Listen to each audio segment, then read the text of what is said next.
Welcome friends, আজ আমরা একটি অনন্য দেশ ভুটানের দিকে নজর দিব, যেখানে প্রাকৃতিক সৌন্দর্য, চেঙ্গিস খান ও ব্রিটিশদের পরাজিত করার মতো ইতিহাস এবং বৈচিত্র্যপূর্ণ সাংস্কৃতিক ঐতিহ্য মিলে গড়ে তুলেছে একটি সুন্দর পটভূমি। ভুটান, যা the land of thunder dragon নামে পরিচিত, যার বিশাল পর্বত, প্রাণবন্ত লোকজীবন এবং বিভিন্ন ধর্মীয় অধ্যয়নের জন্য বিশ্বব্যাপী পরিচিত।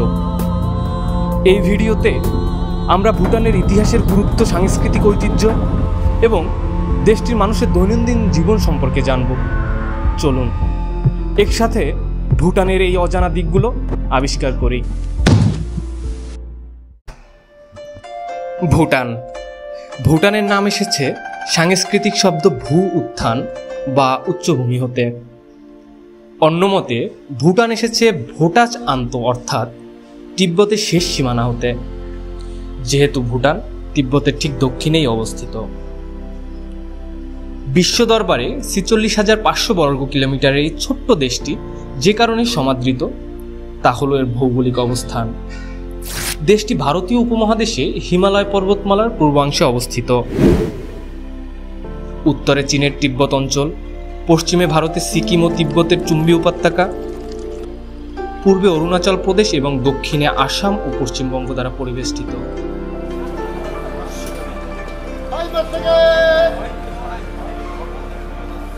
মঙ্গল সাম্রাজ্য থেকে ভারতীয় উপমহাদেশীয় ব্রিটিশ শাসন বারবার আক্রমণ করেও কেউই ভুটানের উপর কর্তৃত্ব স্থাপন করতে পারেননি। বলা যেতেই পারে এটা অজেয় ছিল শুধুমাত্র এর পাহাড়ের প্রাচীরে ঘেরা ভৌগোলিক অবস্থানের জন্য। ভুটান জাতিসংঘের একটি সদস্য রাষ্ট্র। ১৯৭১ সাল তথা বাংলাদেশের স্বাধীনতার বছরে এই দেশটি জাতিসংঘের সদস্য পদ লাভ করেন।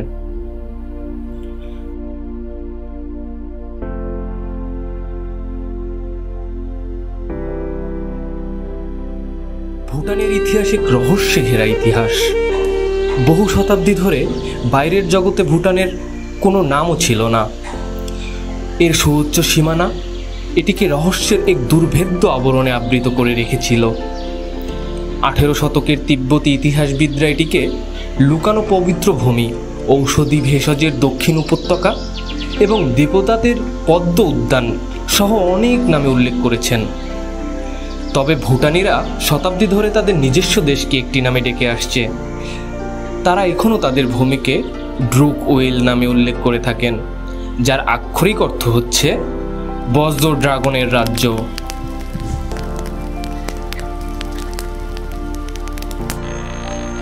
ভুটানের ঐতিহাসিক যুগ শুরু হয় প্রায় ৭৪৭ খ্রিস্টাব্দে, যখন ধর্মীয় নেতা গুরু পদ্মসম্ভব তিব্বত থেকে এসে এদেশে বৌদ্ধ ধর্মের প্রবর্তন করেছিলেন।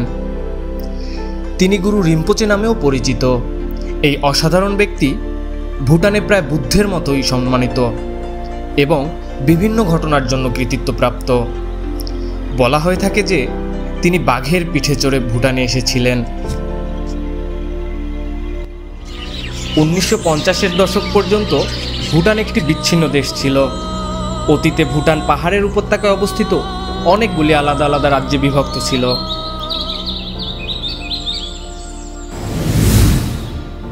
১৬শ শতকে একটি ধর্মীয় রাষ্ট্র হিসেবে ভুটানের আবির্ভাব ঘটে। ভুটানের রাজধানী থিম্পু। এছাড়াও ভুটানে গুরুত্বপূর্ণ শহরের মধ্যে রয়েছে পারো এবং ফোয়েনশোলিং।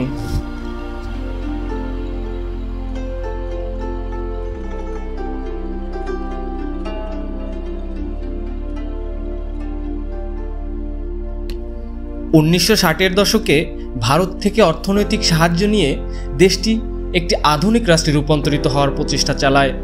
তবে ভারতীয় স্বার্থ এবং আধিপত্যবাদের প্রতিকূলে এসে খুব একটা সুবিধা করতে পারেনি দেশটি, যার ফলশ্রুতিতে এখনও এটি বিশ্বের সবচেয়ে অনুন্নত দেশগুলোর মধ্যে একটি।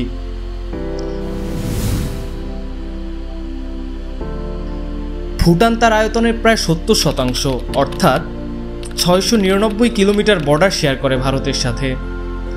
সব থেকে বড় এবং নিকট প্রতিবেশী হওয়া সত্ত্বেও বিভিন্ন কারণে দেশটির জনসাধারণের মাঝে তীব্র ভারত বিরোধিতা লক্ষ্য করা যায়।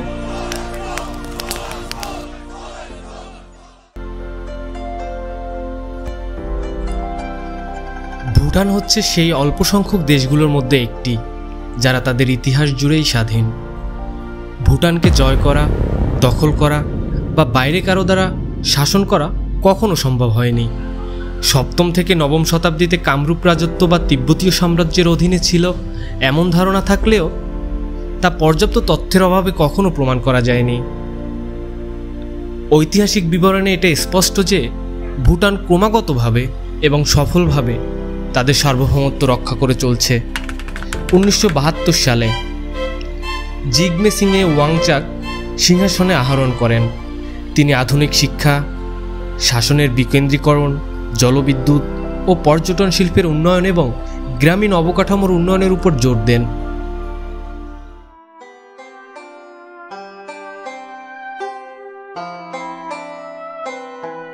তিনি সম্ভবত একমাত্র ব্যক্তি যিনি সর্বজনীন জাতীয় সুখ এর বিস্তৃত উন্নয়ন দর্শনের জন্য আন্তর্জাতিকভাবে সুপরিচিত ছিলেন। এটা অনস্বীকার্য যে উন্নয়নের অনেক মাত্রা আছে এবং শুধুমাত্র অর্থনৈতিক লক্ষ্যমাত্রায় যথেষ্ট নয়। ভুটানের গণতান্ত্রিক প্রক্রিয়ায় সন্তুষ্ট হয়ে 2008 সালে নতুন সংবিধান প্রবর্তনের অপেক্ষায় না থেকে তিনি 2006 ডিসেম্বরে পদত্যাগ করেন। তার পদত্যাগের পর পুত্র জিগমে খেসার নামগিয়েল ওয়াংচুক ভুটানের রাজা হন।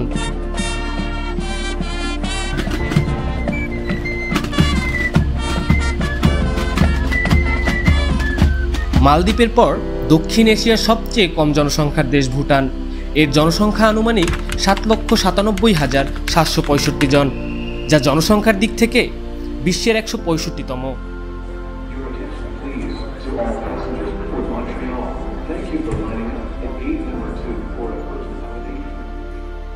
ভুটানের বার্ষিক জনসংখ্যা বৃদ্ধির হার 2.082% এবং প্রতি বর্গ কিলোমিটারে মাত্র 45 জন লোকের বাস, যেখানে বাংলাদেশে প্রতি বর্গ কিলোমিটারে বাস করেন প্রায় 1265 জন।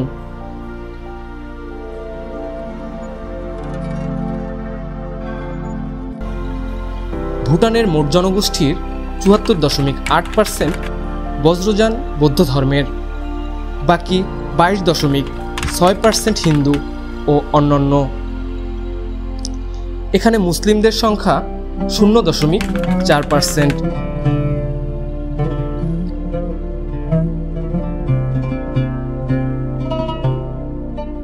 এদেশের সরকারি ভাষা জংখা। তাছাড়াও বুমথাং এবং সরপোজ ভাষার ব্যবহারও লক্ষণীয়।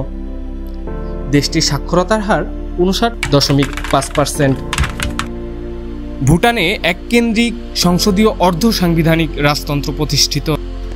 রাজার নির্দেশে রাজকীয় সরকার 2003 সালে একটি খসড়া সংবিধান প্রণয়ন করে, যা 2005 সালে প্রকাশিত হয়। 18 জুলাই 2008 তারিখে সংসদ আনুষ্ঠানিকভাবে সংবিধান গ্রহণ করে, যা ভুটানের নিরঙ্কুশ রাজতন্ত্র থেকে সংসদীয় গণতন্ত্রে ঐতিহাসিক রূপান্তরের চূড়ান্ত পদক্ষেপ হিসেবে বিবেচিত হয়। ভুটানের প্রধান দুইটি রাজনৈতিক দল হল ডুক হুয়েনসুম তসকপা অর্থাৎ ডিপিটি এবং পিপলস ডেমোক্রেটিক পার্টি বা পিডিপি। ভুটানের রাষ্ট্রীয় মুদ্রা গুলট্রাম এবং এর বিনিময় হার ভারতীয় টাকার সাথে সম্পর্কিত।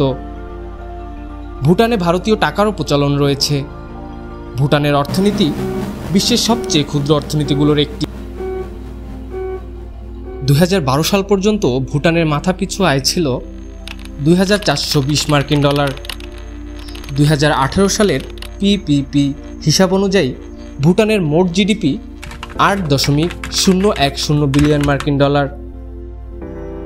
ভুটানের অর্থনীতি কৃষি, বনজ, পর্যটন এবং ভারতে জলবিদ্যুৎ বিক্রির উপর নির্ভরশীল। জনগণের প্রায় 94% কৃষিকাজে নিয়োজিত। কৃষিকাজ মূলত খামার এবং পশুপালন নিয়ে গঠিত।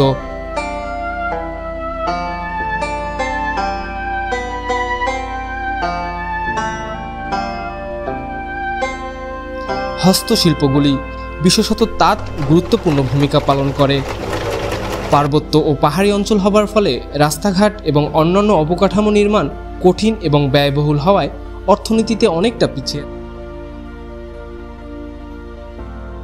বিশ্বের যে 33টি স্থলবেষ্টিত দেশ সমুদ্র উপকূল হতে বঞ্চিত, ভুটান তাদের মধ্যে অন্যতম।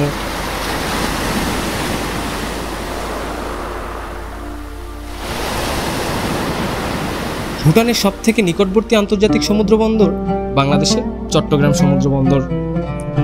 ভুটানের রাজধানী থিম্পু থেকে বাংলাদেশের চট্টগ্রাম সমুদ্র বন্দর পর্যন্ত সরাসরি দূরত্ব প্রায় 1100 কিলোমিটার।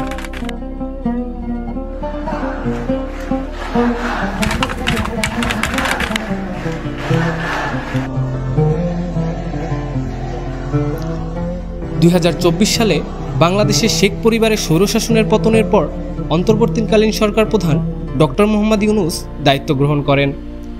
দায়িত্ব গ্রহণের পরে তিনি সর্বপ্রথম মুক্তবাজার অর্থনীতিকে গুরুত্ব দিয়েছে। সেই ধারাবাহিকতায় ভুটান বাংলাদেশের সমুদ্র বন্দর ব্যবহার করে বিশ্ব বাণিজ্যের নতুন এক অধ্যায়ে নাম লেখাতে চলেছে, যা বাংলাদেশ এবং ভুটান দুই দেশের জন্যই সম্ভাবনার দ্বার উন্মোচিত করবে বলে ধারণা করা যায়।